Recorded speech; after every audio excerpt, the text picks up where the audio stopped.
موسیٰ علیہ السلام نے پوچھا یا اللہ جب تو ناراض ہوتا ہے ہمیں کیسے پتہ چلے کہ تو آج کل اپنے بندوں سے ناراض ہے؟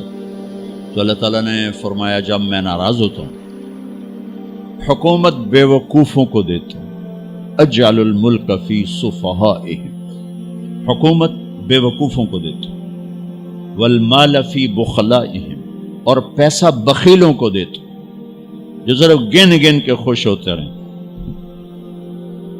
اور بارشیں بے وقت کرتے ہیں، بارشیں بے موسم کی ہو جاتی ہیں، پیسہ بخیلوں کے پاس، حکومت نکموں کے پاس۔ کہ اللہ جب تو راضی ہوتا ہے تو اس کی کیا نشانی؟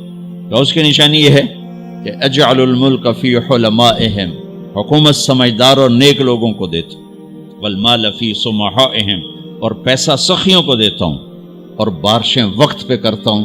تو موسیٰ سمجھو میں اپنے بندوں سے راضی ہو چکا۔ تو اطعام الطعام میں اشارہ ہے سخی بنو، سخی بنو۔ اللہ تعالیٰ کی ایک وی آئی پی جنت ہے جس کا نام ہے جنت الفردوس۔ اللہ نے باقی جنتیں بنائیں کن کن کن، جنت الفردوس بنائی اپنے ہاتھوں سے۔ کیا چیز بنائی ہوگی؟ تو اللہ نے کہا وعزتی وجلالی لا یجاورنی فیکی بخیل، اے جنت مجھے اپنے عزت و جلال کی قسم تیرے اندر بخیل نہیں جا سکتا، مرد یا عورت بخیل نہیں جا سکتا، سخی جائے گا، بخیل نہیں جا سکتا۔ بخیل سے اللہ کی دوستی لگ نہیں سکتی اور سخی سے ٹوٹ نہیں سکتی۔ شیطان کہتا ہے میں عبادت گزار اور بخیل ہو تو مجھے کوئی ڈر نہیں لگتا، یہ آپ پہ ہی ماریا جائے گا، ایک دن آپ پہ جاوے ڈھانا ہے، یہ جو پیسے کی کشش اس کو مار دے گی۔ اور نافرمان سخی سے ڈرتا رہتا ہوں کہ پتہ نہیں کب بخشا جائے، پتہ نہیں کب بخشا جائے، کب سخاوت کو اللہ پسند کر کے چلو پار کرتا۔ اچھا، جبریل پوچھتے ہیں یا رسول اللہ مل ایمان، ایمان کیا ہے؟ تو آپ نے فرمایا ان تؤمن باللہ وملائکتہ وکتبہ ورسلہ وبالبعث بعد الموت۔ ایمان عقیدہ، اللہ پر، فرشتوں پر، کتابوں پر، رسولوں پر، موت کے بعد کی زندگی۔ یہ مدینے کا سوال ہے۔ اب آخری حج کا سوال ہے یا رسول اللہ مل ایمان۔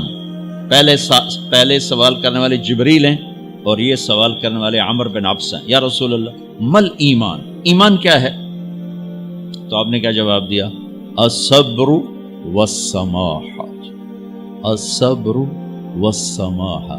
اب چھت بتا رہے ہیں کہ ایمان یہ ہے صبر کر اور معاف کر، صبر کر اور معاف کر۔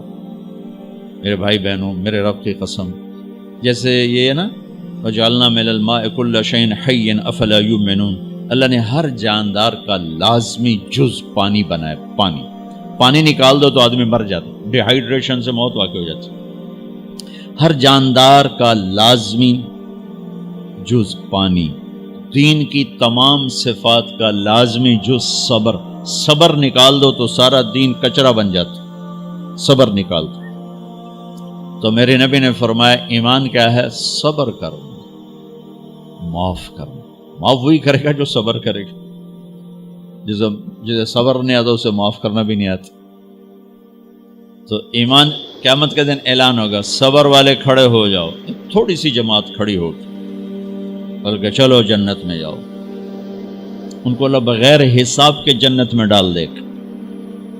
اور جب آپ صبر کرتے ہیں تو ایک طاقت بنتا ہے، لوگوں کی منفی چیزوں کو آپ اپنے اندر سہتے ہیں، برداشت کرتے ہیں۔ صبر اس کو پروسیس کرتا ہے، پھر وہ طاقت بنا کے آپ کے اندر سے باہر پھینکتا ہے، جو پہاڑوں میں سوراخ کر دیتی ہے اگر ہم صبر کرنا سیکھ اور معاف کرنا سیکھ۔ 21 برس قتل کرنے والوں کے منصوبے بنانے والے اہل مکہ، آپ نے ایک بول پہ فرمایا جاؤ معاف کر۔ کمال، 21 برس قتل کے پیچھے پھرتے رہے۔ جنگ خندق کے فوراً بعد مکہ میں قحط آ گیا، تو ہمارے نبی نے 300 دینار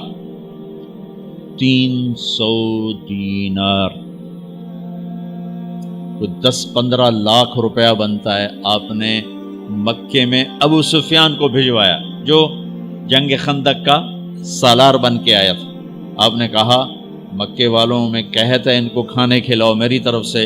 تو ابو سفیان کہنے لگے واہ محمد تیرے قربان جاؤں، ہم تجھے قتل کرنے کے پیچھے پھر رہے ہیں، تو ہمیں کھانے کھلاتا پھرتا ہے. یہ میرے نبی کے اخلاق ہے، میرا نبی کو معاف کرنا ہے. آپ سوئے ہوئے ہیں، آپ کی تلوار اٹھا کر ایک بدو نے آپ کے پسلی میں ماری، آپ اٹھ کے بیٹھ گئے، تو کہنے کا کون بچائے گا، یعنی میں تیار ہو جا. تو آپ نے کہا اللہ. آپ نے کہا اللہ، تو اس کا ہاتھ کانپا اور تلوار گر گئی. تب آپ نے اٹھا لی، آپ نے ایسے سیدھی کی، اب تو بچا، تو بتا تجھے کون بچائے. تو کہنے لگا میں تو ہی بچاونا ہے، اور کہیں بچاونا. تو آپ نے کہا کلمہ پڑھتے ہو؟ کہنے لگا نہیں پڑھتا. اب تو آپ اس کی گردن اڑوا دے، یہ خود ہی اڑا دیتے جو کہہ رہا میں کلمہ نہیں پڑھتا ہوں. قتل کے ارادے سے آنا ہی اس کے قتل کے لیے کافی تھا. آپ نے فرمایا کلمہ پڑھتے ہو؟ کہنے لگا نہیں. آپ نے کہا جاؤ معاف ہو جاؤ، جاؤ معاف ہو جاؤ. صحابہ کے سامنے جاؤ معاف ہو جاؤ. بھائیو، انسان اور خطا لازمی ہے، اگر معاف کرنا نہ سیکھا تو ہم خود ہی دکھی ہو کے رہ جائیں گے. لوگوں کے زخم بھلا دو، اللہ پہ ڈال دو، اللہ صلہ دے گا، زندگی پرسکون ہو جائے گی. دیکھو ہم اپنے یہ کرتے پر داغ نہیں لگنے دیتے، اپنے بس سے داغ. کھانا کھانے بیٹھو نیپکن، یہ دیکھو ابھی نیپکن پڑے ہوئے اے رکھو، اگو رکھو توڑے چولے تو کوئی سالن نہ ڈھے پاوے، ٹھیک یہ تو پھر بھی دھل جائے گا. لیکن یہاں داغ لگا، کبھی نفرت کا، کبھی غصے کا، کبھی انتقام کا، کبھی حسد کا، کبھی بغض کا، کبھی کینے کا. انسان سب سے زیادہ اپنی ذات سے محبت کرتا ہے. یہ معمولی سے کپڑے کو داغ سے بچاتے ہو، جو سب سے قیمتی چیز ہے دل، جو بادشاہ ہے، اسے بھی تو صاف ستھرا رکھو. جیسے ہم لاکھ زور لگا لیں، ہم کپڑے کو میل سے نہیں بچا سکتے. لاکھ زور لگا لو، لوگوں کے منفی رویے آپ کو توڑے بغیر نہیں چھوڑیں گے. لہذا کیا کرو؟ نبی والا معاف کرو، معاف کرو، دل کو صاف کرو، دل کو صاف کرو، دل کو صاف کرو، صبر کرو، معاف کرو. میرے نبی نے فرمایا، میرے بیٹے انس، ایک بہت بڑی سنت بتاؤں، بہت بڑی سنت. داڑھی سنت ہے، پگڑی سنت ہے، سفید لباس سنت ہے. بہت بڑے کا لفظ مجھے یہیں یاد ہے، ہو سکتا ہے کہیں اور بھی ہو. میرے بیٹے انس، ایک بہت بڑی سنت، اگر تو یہ سنت پہ عمل کر گیا تو جنت میں میرا ساتھی ہو جائے گا. جو بھی کر لے، جو بھی، وہ جنت میں میرا ساتھی ہو جائے گا. ذالک من سنتی ومن احب سنتی فقد احبنی ومن احبنی کان معی فی الجنہ. میرا جنت کا ساتھی جو اس سنت پہ عمل کر گیا. کیا ہے یا رسول اللہ؟ یا بنی ان قدرت، اگر تو کر سکے. اشارہ ہے کم تنو اوکھا دسن لگا، سوکھا نہیں ہے.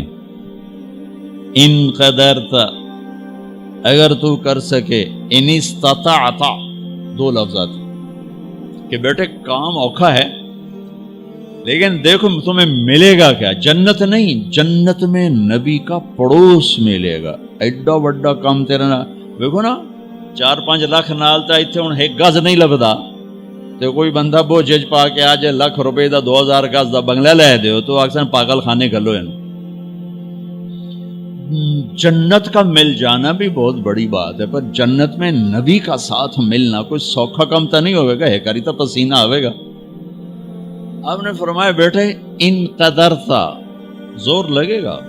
ان تصبح و تمسی، ساری زندگی کرنا پڑے گا، ساری زندگی کرنا پڑے گا. داڑھی تو ایک دفعہ رکھ لی ہے، اب تھوڑی صفائی ستھرائی ہے، لیکن یہ روزانہ کرنا پڑے گا، صبح شام کرنا پڑے گا، ساری زندگی کرنا پڑے گا. اور تو اس میں تھکے گا. کیا ہے؟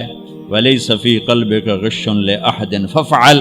صبح و شام اس دل میں کسی کی نفرت نہ آنے دینا، کسی کے لیے بغض نہ آنے دینا، کسی کا کھوٹ نہ آنے دینا، کسی سے کینہ، غش، سارے الفاظ کو اپنے اندر سمیٹے ہوئے.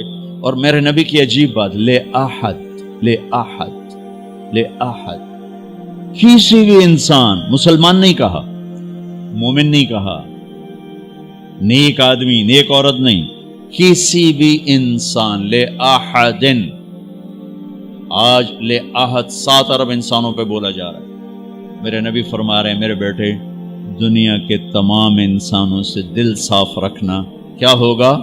کہیے تو جنت میں میرا ساتھی بن جائے. تو بھائیو بہنوں، ایمان کو مکمل کرنا ہے تو صبر کرنا سیکھو، معاف کرنا سیکھو، چپ رہنا سیکھو. ساز خاموش ہیں، فریاد سے معمور ہیں. جواب دینا تو کیا مسئلہ ہے، طاقت چپ رہنے پہ لگتی. کوئی ابھر جائے، بیٹا ابھر جائے، بیوی ابھر جائے، خامد ابھر جائے، چپ ہو جاؤ، گزار دو اس طوفان کو. واپسی میں ایمان کی وہ اللہ حلاوت مٹھاس دے گا، ساری زندگی محسوس کرتے پھرو. یہ صفت بھی معاشرے میں کوئی نہیں، نہ کوئی معاف کرنا جانتا ہے، نہ کوئی صبر کرنا جانتا. تو یہ میں وہ چیزیں بتا رہا ہوں جو معاشرے میں کوئی نہیں ہے. میں اور آپ کر لیں گے تو ہماری قیمت بڑی لگ جائے گی. تو اسلام کی ابتدا بھی بتا دی، انتہا بھی بتا دی. ایمان کی ابتدا بھی بتا دی، انتہا بھی بتا دی. یہ شروع ہوتا ہے عبادات سے، عقائد سے، اور مکمل ہوتا ہے اخلاق پر، درگزر پر، اخلاق کی تمام صفات پر.